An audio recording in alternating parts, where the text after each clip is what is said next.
말라기 1장 1절부터 5절 구약 1327쪽 같이 읽겠습니다. 여호와께서 말라기를 통하여 이스라엘에게 말씀하신 경고라. 여호와께서 이르시되 내가 너희를 사랑하였노라 하나 너희는 이르기를 주께서 어떻게 우리를 사랑하셨나이까 하는도다. 나 여호와가 말하노라. 에서는 야곱의 형이 아니냐. 그러나 내가 야곱을 사랑하였고 에서는 미워하였으며 그의 산들을 황폐하게 하였고 그의 산업을 광야에 이리들에게 넘겼느니라. 에돔은 말하기를 우리가 무너뜨림을 당하였으나 황폐된 곳을 다시 쌓으리라 하거니와 나 만군의 여호와는 이르노라. 그들은 쌓을지라도 나는 헐리라. 사람들이 그들을 일컬어 악한 지역이라 할 것이요 여호와의 영원한 진노를 받은 백성이라 할 것이며 너희는 눈으로 보고 이르기를 여호와께서는 이스라엘 지역 밖에서도 크시다 하리라. 아멘. 하나님의 사랑을 회복하는 가정, 하나님의 사랑을 회복하는 가정이라는 제목으로 말씀 전하겠습니다. 결혼한 분들에게 또 가정을 이룬 분들에게 물어보면 한결같이 이렇게 말합니다. 결혼 전에는 그토록 자상하더니 결혼하고 난 다음에는 완전히 딴 사람이 되었다, 이런 이야기를 곧잘 합니다. 대부분의 가정들이 이런 이야기들을 해요. 내가 사랑하는 사람이 맞나? 결혼 전에 그토록 죽고 못 살던 사람이 맞나? 이런 생각이 들 정도로 완전히 사람이 달라집니다. 한번 묻겠어요? 내 옆에 있는 남편이나 아내가 달라졌어요? 내가 알던 사람이 아니에요? 어떠세요? 사람이 바뀐 것이 아니라 그 사람을 향한 태도, 서로의 태도, 나의 태도가 달라져서 다른 것처럼 느껴지는 것입니다. 우리 교회에는 한 가정이 있어요. 국제 결혼을 했습니다. 두 사람이 가장 먼저 한 일은 뭘까요? 뭘 것 같아요? 상대방 나라의 문화, 또 경제, 종교, 역사적인 것에 관심을 두고 함께 나누기도 하겠지만 가장 먼저 힘쓴 것은 상대방의 그 나라의 언어를 배우는 것에 가장 먼저 힘을 썼을 것입니다. 언어를 맞추는 거죠. 그래야 소통이 되기 때문에 그렇습니다. 서로 상대방 나라의 언어를 배우려고 애쓰는 겁니다. 그래서 상대방 언어로도 하고 우리 한글 또 우리 한국어로도 이렇게 쓸 수 있는 거죠. 그렇게 해서 서로 소통하는 거지요. 아마도 그랬을 것입니다. 자, 이것처럼요. 우리가 서로를 모를 때, 언어가 다를 때는 상대방의 언어가 다르기 때문에, 쓰는 언어가 다르기 때문에 그 언어를 맞추려고 애를 씁니다. 문제는 뭐예요? 한국 사람들끼리 서로 결혼하면 어때요? 결혼 전에는 상대방이 무엇을 좋아하는지, 그 사람이 감동스러워하는 것이 무엇인지를 맞추기 위해서 그렇게 찾고 자기가 좋아하지 않은 것도 맞춰주고 애를 씁니다. 근데 결혼하고 나면 어때요? 그렇게 상대방을 애쓰던 그 태도가 점점 사그라들더니 이제는 하지 않습니다. 심지어 자신이 원하는 것을 더 얘기하는 거지요. 한국 사람과 결혼했을 때 착각하는 것은요, 한글 같이 쓰고 한국어를 같이 말하니까 말이 소통이 되니까 문제가 없다 생각하는 거예요. 그런데 마치 외국 사람을 만나서 결혼하는 것처럼 두 사람 사이에 사랑을 느끼는 언어가 달라요. 마침 똑같으면 괜찮은데 그 사랑의 언어가 다르면 외국 사람을 만나서 결혼하는 것과 똑같습니다. 그럴 때는 어떻게 해야 돼요? 상대방이 느끼는 사랑의 언어가 무엇인지를 알고 배우고 또 나의 언어를 가르쳐 줘야 되는 거죠. 서로가 사랑을 느끼고 감동하는 사랑의 언어가 있다라고 해요. 5가지가 있는데, 먼저는 인정하는 말. 이것을 통해서 사랑을 느끼는 사람들이 있습니다. 말과 글로 표현되는 칭찬과 감사, 또 격려, 이런 것을 받을 때 상대가 나를 사랑하는구나 이렇게 해서 여기는 거예요. 그래서 잘했다, 당신 덕분이다, 사랑한다 라고 하는 긍정적인 단어를 들을 때 그 사랑을 느낍니다. 또 한편 두 번째는 함께하는 시간이, 같이 보내는 시간을 가질 때 사랑을 느낍니다. 같은 공간에 있는 것뿐만 아니라 같은 공간에서 또 관심을 주고 서로 귀를 기울이는 것입니다. 집에 가면 어떻게 있어요? 서로 핸드폰 보고 각자 방에 들어가서 자기 할 일을 하는 것이 아니라 거실에서 눈 맞추고 대화하고 산책하고 취미 활동하는 거. 그래서 함께 보내는 그것을 내가 사랑받고 있다 이렇게 느끼는 겁니다. 자, 세 번째는 선물이에요. 선물의 값어치가 많고 적음이 아니라 상대방이 나를 위해서 이렇게 작은 선물도 정성을 쏟아줄 때, 또 편지 한 장 써서 줄 때 저는 이것이 좋습니다.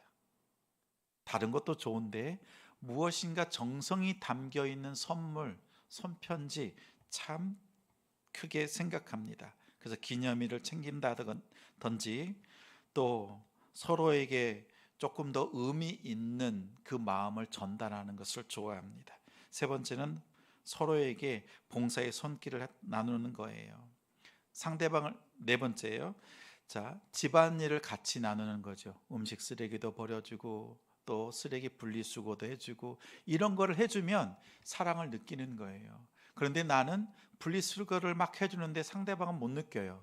그건 뭐냐면 사랑의 언어, 느끼는 것이 그 포인트가 아니라는 거지요. 자, 다섯 번째는 스킨십입니다. 손을 잡아주거나 안아주거나 포옹하거나 키스해주거나 이런 거지요. 뽀뽀해주거나 이런 거지요.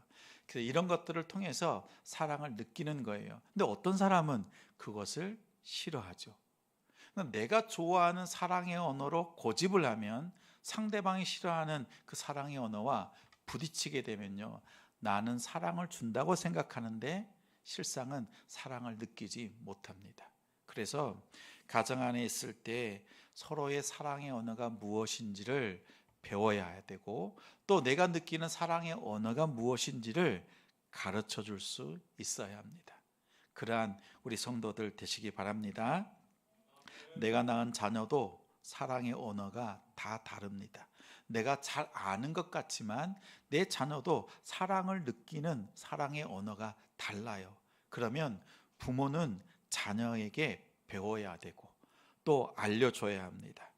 근데 이것이요, 믿음 생활도 동일하다라는 거예요. 하나님을 믿는 것도 마찬가지입니다. 하나님을 믿었을 때요, 내가 하나님께서 내게 보내시는 사랑의 언어가 있어요. 근데 내가 원하는 사랑의 언어의 방식이 있는 겁니다. 오늘 본문에 보니까 이스라엘 백성도 똑같습니다. 바벨론의 포로에서 돌아왔습니다. 무너졌던 성전, 또 멈추었던 성전 재건을 다 했어요. 이제 450년 정도가 되었습니다. 이제 말라기 시대 때에는요, 성전이 다 재건된 겁니다. 그러면 이스라엘 나라의 회복과 번영이 올 것처럼 생각했습니다. 그런데 그러한 큰 변화가 없는 거예요. 여전히 힘을 들고 여전히 경제적으로 주변에 있는 이방 민족들로부터 거센 또 공격과 어려움들이 있습니다. 그러니까 시간이 가면 갈수록 어때요? 기대했던 것이 실망으로 바뀌고 또 실망이요, 그 마음에 강팍함과 메마름이 되어버리고 말았습니다. 그래서 이런 생각을 하는 거예요. 아, 하나님을 섬겨봐야 별 수 없구나. 성전을 지었지만 내 삶은 아무런 변화가 없다, 이렇게 생각하는 거예요. 결국은 하나님을 향한 신뢰가 약해지기 시작했습니다. 그때 하나님께서 말라기를 통해서 해주시는 말씀이 말라기 1장 2절 상반절입니다. 어떤 말씀을 하셨는지 다시 한번 같이 읽겠습니다. 시작. 여호와께서 이르시되 내가 너희를 사랑하였노라 하나. 하나님께서 이스라엘 백성들에게 말씀하시는 것 무엇 하신다고요? 하나님께서 너희를, 우리를 사랑하신다라는 것이에요. 자, 그런데 이렇게 하나님께서 사랑의 고백을 하시는 거지요. 그런데 이 말을 들은 이스라엘 백성들의 반응이 놀랍습니다. 그에 이어서 후반절 같이 읽겠습니다. 너희는 이르기를 주께서 어떻게 우리를 사랑하셨나이까 하는도다. 하나님께서 이스라엘 백성을 향하여서 사랑한다라고 말하는데 이스라엘 백성들은 말하기를 하나님께서 어떻게 우리를 사랑하십니까? 라는 거지요. 요즘 언어로 말하면 이런 겁니다. 하나님 도대체 저에게 해 주신 것이 무엇이 있습니까? 어떻게 나를 사랑하신다고 말씀하시는 거예요.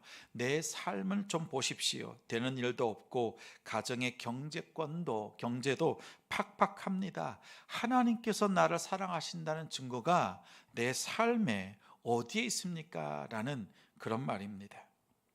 질문이 아니지요. 하나님의 사랑을 의심하는 겁니다.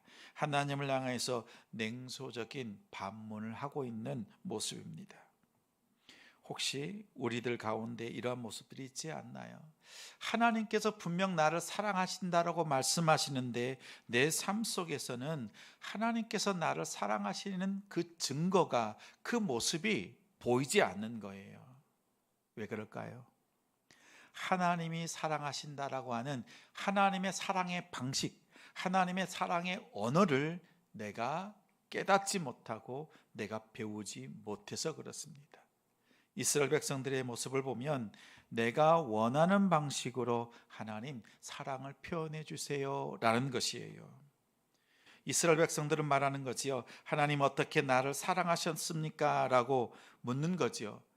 나를 사랑하신다면 무엇을 보여달라는 거예요? 내 눈앞에 환경을 바꿔주십시오. 내가 원하는 것을 내 눈앞에 보여주십시오. 내 형편을 더 잘되게 해 주십시오 라는 것입니다. 내가 원하는 대로 사업이 잘 풀리고 자녀가 척척 좋은 길을 가고 몸도 건강하고 경제적인 것도 넉넉해지는 겁니다. 그때쯤 되면 뭐요? 하나님께서 나를 사랑하시는구나 이렇게 생각하는 거예요. 내 형편이 좋아지는 것으로 하나님의 사랑을 확인하려고 하는 것, 이건 내 방식인 거죠. 반대로 삶이 꼬이고 기도가 금방 응답되지 않고 경제적인 어려움이 처하면 어떻게 생각해요? 하나님이 나를 잊으셨나 보다, 나를 사랑하지 않나 보다, 이렇게 결론을 내버리는 겁니다. 이것은 나의 사랑의 언어로 하나님 앞에 요구하는 것과 다름없습니다. 근데 하나님께서는요, 우리에게 사랑을 표현하시는 방법이 다른 거예요. 하나님께서는 우리에게 표현하시는 방법이 이러합니다. 보니까 하나님의 언약으로서 그 사랑을 증명해 보이시는 거예요.